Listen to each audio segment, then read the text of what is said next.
Being broke has some benefits. If you're struggling this Christmas, well, don't worry, everyone is, because the country's going to hell. And the country being completely broke is not all bad. It's a weird take, I know, but... It feels a bit like cope. I'm going to try and cope my way through this. So we'll start off just by mentioning the premium podcast we did ages ago on the origins of intersectionality. Of course, I keep mentioning this because it's continuously relevant to, well, the West, if you wanted to describe it in any real terms. Minoritarian ideology runs the damn place. And the thing is, it's starting to turn. And the good news is that it's turning because we're all broke. Which is not the best news, but hey, do what I can. So we'll go to the newest article here. This is from the Times. Cabinet Office scraps gender inclusion workshops after complaints from the civil servants.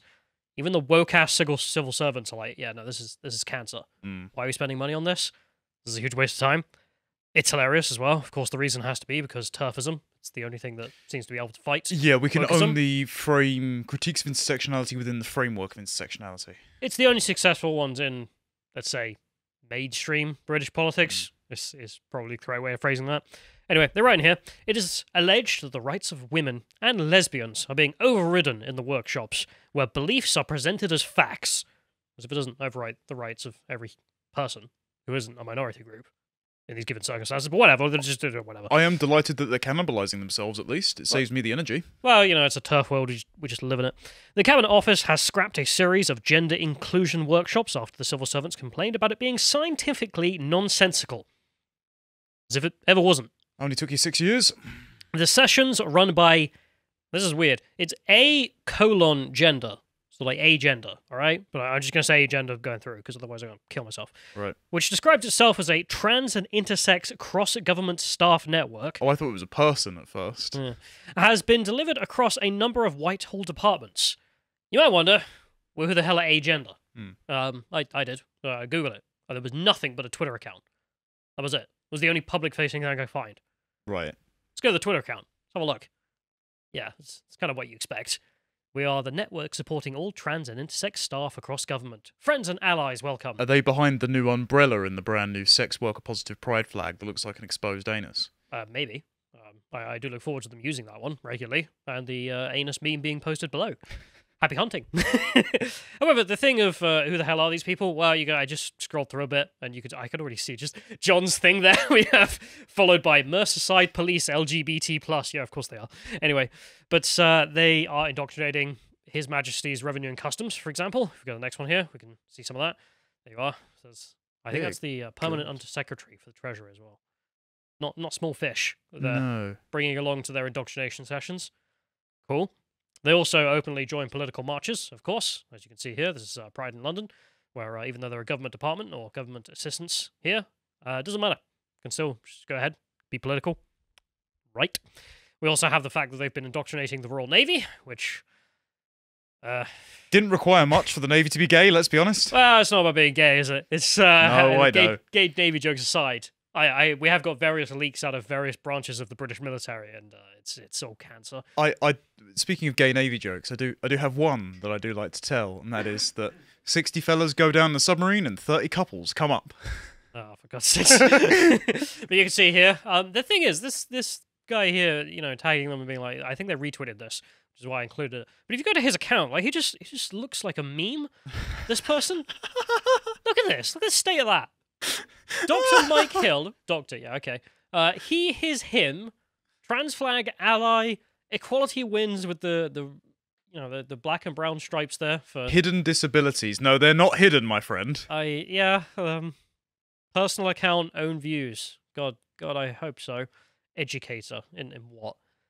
LGBTF. The thing is, like, you know how in the past people have spoken about the fact that you have some people, some individuals, don't know who have no personality whatsoever. It's yes. Pure identity. Like, you have this joke within... I know a lot of gay guys who make this joke, which is just like, you run into a guy and literally just wants to tell you about all of his homosexuality, and you're like, I don't care. Never crap. Shut up. Like, want to get to know you. And, well, no. No, what you get is this, which... They're also followed by Merseyside Police LGBT+. Gee, okay. Everybody knows everyone, I guess. Anyway, but they also retweet some other stuff, which looks perfectly normal. If we go to the next one here, there's another guy who's not a meme, but is real. You want to scroll down on this? We can get Faceful. I love he's got the rainbow lanyards. Of course he does. Anyway, interesting guy. As you can see, he's here with them at Agenda.gov UK to go to a session. They look like a very well made up Viking. Anyway, Bjorn Shagyason. In case you think I'm being a bit mean by saying this chap isn't entirely giving off vibes that he's going to be sane, I'll let him speak for himself and prove us. Oh my god, this looks like a Rob Zombie character. Come on. Yeah, let's have a listen as to the brilliant speech he is about to give. Blessed are the trans. Blessed are the high femmes. Blessed are the sex workers. Blessed are the authentic. Blessed are the disidentifiers. Blessed are the gender illusionists. Blessed are the non-normative. Blessed are the gender queers. Blessed are the kinksters. Blessed are the disabled. Blessed are the hot fat girls. Blessed are the weirdo queers. Blessed is the spectrum. Blessed is consent. We're blessed. Blessed is respect. Blessed are the beloved who I didn't describe, couldn't describe, will learn to describe and respect and love. This was the Litanies for My Heavenly Brown Body by Mark Agahua. Clearly sane individual. Would much like to take a lecture from him if I was a civil servant, I'm sure. Well, he would fit right in with the Church of England these days, let's be honest. I do love how he was listing, like, oh, blessed are the blah, blah, blah, blah, blah, blah, blah, like, blank. Just put whatever. And he gives up at the end and is just like, blessed are those I don't even know, nor can I describe. Not yet. The update hasn't come through, but when it does, I'm sure he'll be describing cake gender as entirely sincere. There's also just this dude in general, so to take a look at what he's up to. One of the things he does is retweets a lot of Chinese propaganda. This is weird. This is back during 2020. I think there's this point where everyone had got over it. Yeah. But this dude was still tweeting stuff like this. This is from a Chinese propaganda account. Yeah. What is it with the Chinese and quoting Disney movies? Because do you remember when they tried to blame the American military for COVID? Yes. And they used a photo of the Hydra from Disney's Hercules. I think Disney might be the only movies that are allowed in China from the West, in like the olden days. So maybe it's possibly. That. Yeah. But either way, I'm, again, like an actual NPC over here who wants to give you the local update. As soon as he finds out who the next are to be blessed and how to describe them, I'm sure he'll join them in the song. And also tell you to wear the mask. Damn it. Anyway, point is that these people are completely unrespectable, in my opinion. And even for your scared normie who works in the civil service, these people are unrespectable anymore. Which is good news, because if we go back to Da News, we can read more of it. The letter of complaint sent by Women's Rights Network contained a detailed analysis of the contents of the session and an explanation of why it was problematic. It alleged that rights of women and lesbians were overridden in workshops where belief such as the ability of humans to change their sex were presented as facts. Right. So, okay, there's obviously a belief because it's not true, but it's not unexpected either that this would be what these people were being taught in the civil service by such individuals. But anyone who knows anything about this knew this is a whole waste of time, pure ideological indoctrination. But whatever, okay. According to the complaint, the trainer claimed that people who did not accept gender identity are devious and not qualified to give an opinion. You have no rights to even your own opinion anymore.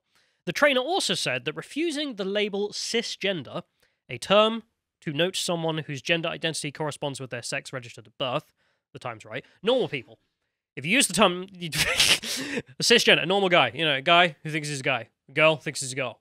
In the word of noted biologist Norm MacDonald, yes. Yeah. Anyway, but you refusing to use the term cisgender, if you were like, no, it's just a person or something, that is a dog whistle for transphobia, says the trainer here. There's also a bunch of witness testimony in here. Although we've got to the point of its trial, which is good. It's good news. Told you. I got some deep copium about this. They say in here, one who said they were shaking with distress afterwards because it was scientifically so nonsensical and bizarre. Another said that they found the contents awful and upsetting, whilst a third said that they felt the trainers were tantamount to bullying and preachy at the same time. Yes, indeed, you have met an SJW. Yeah. Don't change. A number of MPs, including Sir Robert Buckland, Andrew Luer, and John Penrose, also complained to ministers in the Cabinet Office about these workshops, so this seems to have blown up even among Conservative MPs, which that was a task and a half. And the Cabinet Office has written to the Women's Rights Network last month saying, yeah, we're not going to do that anymore.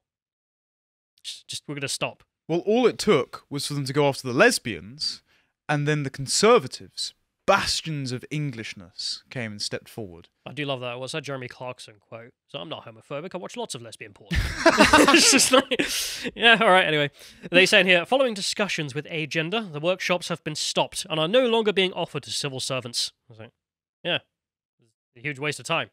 Just ideological nonsense. But you permitted this to go on for so long. Why? Stopping it now. Why? Well, hopefully, if for no other reason, never mind the nonsense or anything, because that was fine. I think the money. I think it costs quite a bit. I know I've got some evidence for this, because if we go to the next article here, 1 million civil service days a year wasted on equality and diversity training, with the conservative think tank saying it costs the taxpayer 150 mil a year. I am sick of the materialist calculations. Look, I will take pretty much any solution at this point to slay this particular dragon, but it isn't a particularly compelling one when they do just create money ex nihilo for whichever cause they would quite like. It's not a reliable way of smacking these intersectional clowns over the head. Sure, but there are a lot of normies in life and in government, and I think even if you can obviously point out, maybe racism is bad, they still don't really get it. Maybe men and women exist, still don't really understand that concept, in which case you just go, do you know this is costing you money? Yeah. And I think it is a valuable point. The thing in here being that if you wanted to give every paramedic who's going on strike a pay rise in line with inflation, that would be 137 mil. 150 mil. Yeah. Okay, so we can avoid that strike this Christmas. Or we could hire another £120,000 diversity and lived experience manager for the NHS. Have you considered that? There are a lot more of those to come. They've actually gone really deep. That's just the surface level figure of what you're losing out there. They say it includes 24 days a year spent on the Intellectual Property Office, on the Respect at Work board game, and almost 1,500 staff days spent on the London Fire Brigade on equality training. Do I save the black kid or the white kid in the fire? Save the kids. Whichever one's got a more likely chance of living. But okay, that's a lot of money needed and time, apparently, for that conversation. The report reveals that public sector organizations employ 10,000 members of staff to deal with issues focused on equality, diversity, and inclusivity. So there we finally have it. I've tried to get these figures, writing freedom of information requests. They've never given me it. It's nice to have a figure now. But at least 10k. I do like the idea now that we have a number of 10,000 people are required to prevent the systemic racism and sexism and all that at work in the civil service. I think 10,000 is far too many. It's clearly an unsalvageable institution. I think we just need to root and branch, remove the civil service, get rid of all these mandarins, and we will have solved racism. But also, if I gave you 10,000 slaves, I feel like you could do something with that. I mean, for the record, YouTube, we don't want to enslave all of these diversity managers. I'm not saying bring back slavery. I'm saying that even if you had 10,000 slaves, you could at least, build a pyramid or, something, right? Yeah. These 10,000 people, what have they done in a year? Won a lot of diversity board games. Yeah, they literally sat around playing Diversity Monopoly, whatever the hell it was with called our money. And they cost us like 100 million just on the surface level there before we even get to their employment figure for the cost there. And that's what they've achieved. Please land on jail. Please land on jail. I mean, I think Caesar conquered, what was it, like Gaul with less than that or something. I don't know. Not the history buff, go ask Carl. Anyway, these roles set the taxpayer back £427 million a year, and the average DI employee receives an annual salary of 42 grand, compared to the average nurse, 34 grand, the report claims. I don't even earn that. Yeah. The thing is, if you take that money as well that we're spending on those 10,000, I don't even know what to call them, serfs, priests. Yeah, priests. If you take the money from those priests, you can actually stop every nurse going on strike this Christmas as well. Give them a pay rise in line with inflation, more than what they're asking for. But no. There's that would more be one. the sensible solution, but we couldn't do that. DI jobs in the public sector cost the taxpayer £557 million a year, the report claims, while billions are being spent on diversity initiatives by Quangos, including contributions to a campaign on unlearning whiteness by the publicly funded Arts Council. So there we are. I mean, we're getting into the billions now of money sitting around. Remember how this, for foreigners who don't know, like this whole like Christmas period, This country is literally about to fall apart. Yeah. Like, we've had to call on the army to run the paramedics and all this stuff because just everyone's going on strike because no one's getting a pay raise that's significant in line with inflation, which is, a reason to strike from these people. I'm not unsympathetic to that. But at the same time, it's like, well, we're pissing money at left, right, and centre. And in which case, if you're a paramedic, it's not like the government hasn't got the money. They're literally spending it on leftist monopoly. Do you remember when on the 2017 election trail, Theresa May was chewed out for saying we don't have a magic money tree? Yeah, I think I do. Looks like they found it. Well, I mean, we don't have it. I mean, we're now broke, and we need that money, so hopefully take it back. At least that should be the honourable thing to do. The Conservative Way Forward research also highlights 397 local councils across the UK. Now remember, that 10,000 priests over there, that's for central government. Yep. On the local level, we also have another around about 800 DI members of staff between all those councils.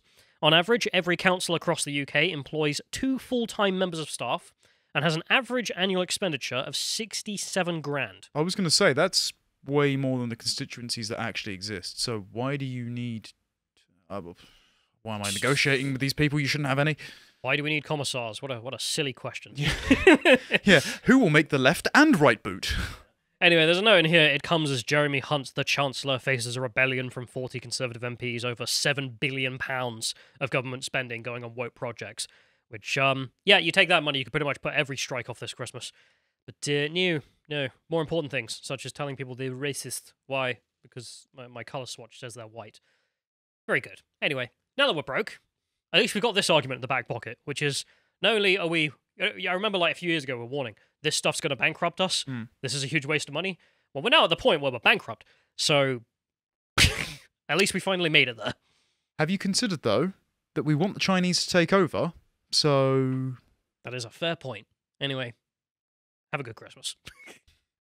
Thanks very much for watching this segment from the podcast Lotus Eaters, and I hope you're having a very Merry Christmas right now. If you enjoyed that and want more, you can subscribe to our website for as little as £5 per month to gain access to all of our premium content. We have also recently started a merch store, so you can go on there and find anything from backpacks to t-shirts to hoodies and far more, so you can find any gift that you want on there for someone who's a fan.